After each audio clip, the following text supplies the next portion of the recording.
মালদা তৃণমূল পরিচালিত ইংরেজবাজার পৌরসভার বিরুদ্ধে অপশাসন, দুর্নীতি ও স্বেচ্ছাচারিতার অভিযোগ তুলে পৌরসভায় আন্দোলন করলেন ইংরেজবাজার পৌরসভার বিজেপির পৌর পরিষদীয় দলের প্রতিনিধিরা। আন্দোলনে নেতৃত্ব দেন পৌরসভার বিজেপি দলের বিরোধী দলনেতা অম্লান ভাদুরী। এদিন তার নেতৃত্বেই বিজেপির ইংরেজবাজার উত্তর ও দক্ষিণ নগর মণ্ডলের নেতাকর্মীরা ইংরেজবাজার পৌরসভায় অবস্থান বিক্ষোভ কর্মসূচি পালন করেন। একগুচ্ছ দাবিতে জোরদার বিক্ষোভ দেখান।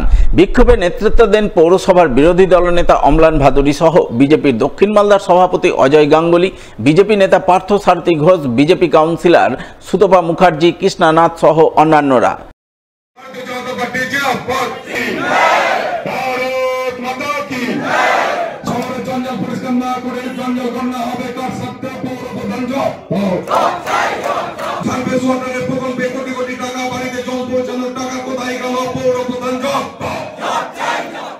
এদিনের এই আন্দোলনে সামিল ইংরেজবাজার পৌরসভার বিজেপির বিরোধী দলনেতা অম্লান ভাদুরী অভিযোগ করে বলেন, তৃণমূল পরিচালিত এই পৌর বোর্ডের সময় 3 বছর অতিক্রান্ত হয়ে গেলেও এখনো মালদা শহরে পানীয় জলের সমস্যা দূর হয়নি। আর্সেনিক মুক্ত পানীয় জল প্রকল্পের কাজ শেষ করতে পারেনি। কাজ নিয়ে দুর্নীতি চলছে। কেন্দ্রীয় সরকারের বরাদ্দকৃত অর্থ আত্মসাৎ করা হচ্ছে। এছাড়াও শহর জঞ্জাল মুক্ত হয়নি, স্থায়ী ভাগাড় নেই, সুষ্ঠু নিকাশি নালার কোনো পরিকল্পনা নেই। এই সমস্ত কিছুর বিরুদ্ধে তারা পৌরসভার বিরুদ্ধে আন্দোলনে নেমেছেন। পৌর বোর্ডের 3 বছর পার হয়ে গেল,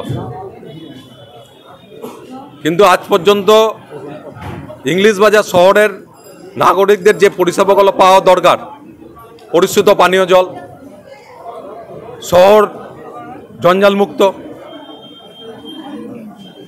শহরে বিভিন্ন জায়গায় যে মাটি ভরাট হচ্ছে ইল্লিগাল, সেগুলো বন্ধ হওয়া, যানজট মুক্ত শহর, সুনির্দিষ্ট নিকাশি পরিকল্পনা, কোনোটাই আজ পর্যন্ত এই তৃণমূল পরিচালিত পৌর বোর্ড সঠিক পরিকল্পনা নিয়ে এখনো পর্যন্ত করতে পারল না। আজকে কেন্দ্রীয় সরকার সলিড ওয়েস্ট ম্যানেজমেন্টে প্রায় 100 কোটি টাকার উপরে পৌরসভাকে দিয়েছে, কিন্তু আজকে একটা ভাগাড় তৈরি হলো না। শহরে যত জঞ্জাল পড়ে আছে, উপরোক্ত মানুষের উপরে জঞ্জালকল চাপানোর পরিকল্পনা পৌরসভা নিয়েছে। এইটা আমরা ভারতীয় জনতা পার্টি হতে দিব না। দ্বিতীয়ত, পরিশুদ্ধ পানীয় জল যে প্রকল্প, সেই প্রকল্পে 15 বছর হয়ে গেল। প্রকল্পের প্রজেক্ট ভ্যালু 72 কোটি টাকা থেকে 200 কোটি টাকা পৌঁছে গেল। এখনো পর্যন্ত মানুষের কাছে পরিশুদ্ধ পানীয় জল পৌঁছালো না। কোটি কোটি টাকার পাইপ দুর্নীতি হলো, চুরি হয়ে গেল, পাইপ ওয়ার্ডে পড়ল না, সমস্তটা বিল হয়ে গেছে। এই পৌরসভা পৌর প্রধান চুপচাপ দেখছেন।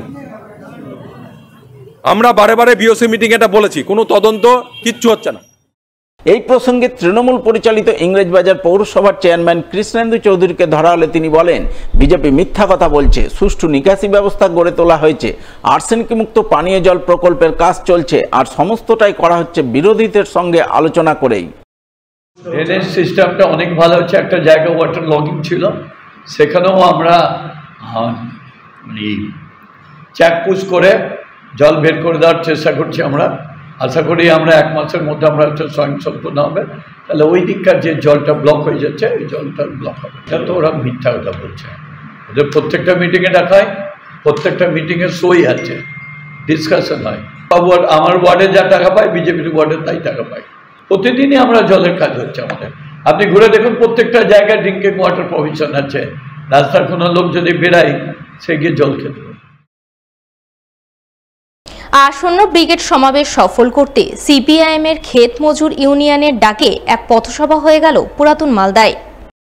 সংগঠনের পুরাতন মালদা ব্লক কমিটির পক্ষ থেকে এদিন এই পথসভা আয়োজন করা হয় মঙ্গলবারই চৌরঙ্গি মোড়ে। হাজির ছিলেন সারা ভারত ক্ষেতমজুর ইউনিয়নের রাজ্য সভাপতি তুষার ঘোষ, মালদা জেলা সভাপতি বিশ্বনাথ ঘোষ সহ আরও অনেকে। তারা সকলেই বিভিন্ন ইস্যুতে এদিন কেন্দ্র এবং রাজ্য সরকারের বিরুদ্ধে একযোগে সুর চড়ান। জাতপাতের রাজনীতি, শিক্ষক নিয়োগে দুর্নীতি, জীবনদায়ী ওষুধের মূল্যবৃদ্ধি ইত্যাদি নানান ইস্যুতে দুই সরকারের কড়া সমালোচনা করেন। সেই সঙ্গে আগামী 20 এপ্রিল সিপিআইএমের কৃষক, শ্রমিক, ক্ষেতমজুর ও বস্তি উন্নয়ন সমিতির ডাকা ব্রিগেড সমাবেশ সফল করতে সাধারণ মানুষকে অংশগ্রহণের জন্য আবেদন জানান।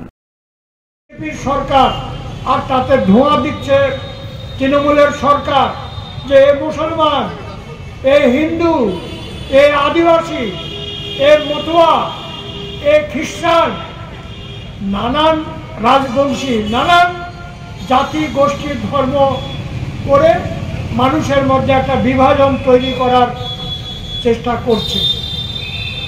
এই বিভাজনকে আমাদের রুখতে হবে। বিভাজনের রাজনীতি, দেশটাকে টুকরো করার রাজনীতি, রাজ্যকে টুকরো টুকরো করার রাজনীতি এবং নিজেদের মধ্যে দাঙ্গা তৈরি করার যে পরিবেশ, সেই পরিবেশ আজকে দিল্লির সরকার তৈরি করছে।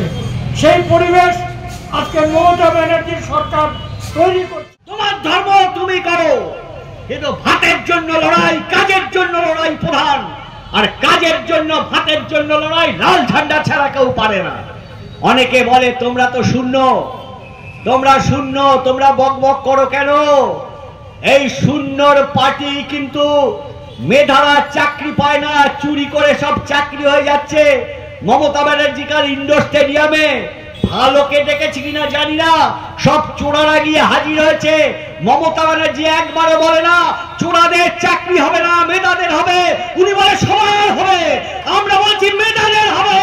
তোমরা যারা টাকা নিয়ে চাকরি দিয়েছো আর স্কুলে বসে তারা মাস্টারি করে আমাদের ছাত্রগুলোকে সর্বনাশ করবে, আমরা তো মেধার সুপ্রিম কোর্টের রায়ে স্কুলের 8 জন শিক্ষক শিক্ষিকা সহ 2 জন শিক্ষাকর্মীর চাকরি বাতিলের জেরে স্কুল পরিচালনা করতে গিয়ে রীতিমতো হিমশিম খাচ্ছেন মালদার পাকুয়াহাট আনন্দ নিকেতন মহাবীর হাই স্কুল কর্তৃপক্ষ। শিক্ষক শিক্ষিকার অভাবে স্কুলের পরীক্ষার গার্ড দিতে দিচ্ছেন স্কুলের অফিস স্টাফ সহ হোস্টেলের টিউশন শিক্ষকরাও।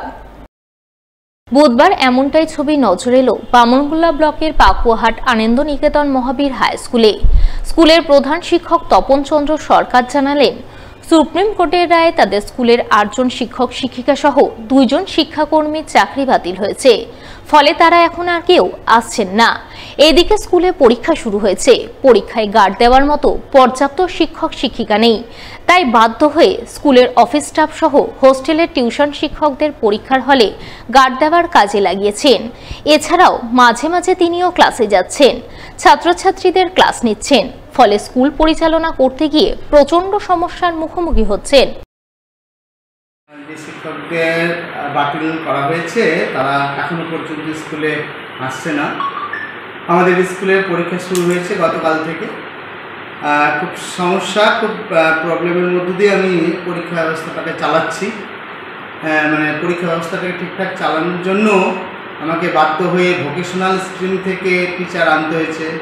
তারপর হোস্টেলে যারা এমনি টিউটর মানে টিউশন পড়ায়, ওদের অ্যাকচুয়ালি স্কুলের সাথে কোনোভাবেই ইনভলভ নয়, ওদেরকেও এনে আমাকে পরীক্ষা চালাতে হচ্ছে। এমনকি আমাদের অফিস স্টাফ আছে যারা অফিসের কম্পিউটারে কাজ করে, ওদেরকেও ডিউটি দিয়ে আমাকে পরীক্ষা ব্যবস্থাটাকে চালাতে হচ্ছে।